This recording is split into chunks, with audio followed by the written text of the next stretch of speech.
Bonjour, je suis Olivia Grégoire, députée de la 12e circonscription à Paris, 15e arrondissement nord et 7e arrondissement sud. Je suis membre de la commission des finances, rapporteuse spéciale TPE-PME sur le budget et j'ai la chance aussi d'être l'une des porte-paroles du groupe La République En Marche au sein de l'Assemblée nationale.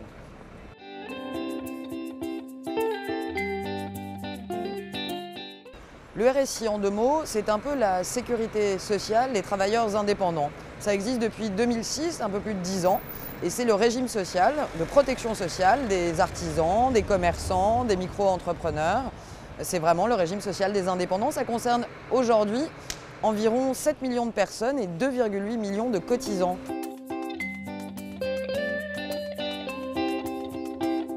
Alors, je viens de vous le dire, et c'est la Cour des comptes qui l'avait dit, qui avait même parlé du RSI comme d'une, entre guillemets, catastrophe industrielle.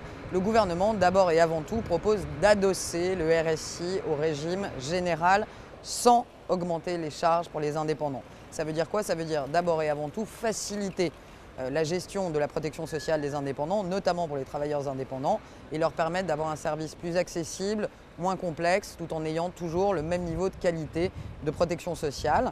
C'est extrêmement important parce que jusqu'à maintenant, ça fait 10 ans à peu près, que le RSI fonctionnait pas toujours très bien, était assez complexe, faisait parfois des erreurs, avait des problèmes de médiation, demande de délai. Et donc c'est important, on réforme la forme et l'adossement du RSI. Premier gain, déjà, c'est plus de confort dans la gestion de leur protection sociale. C'était extrêmement compliqué, ça devrait se simplifier.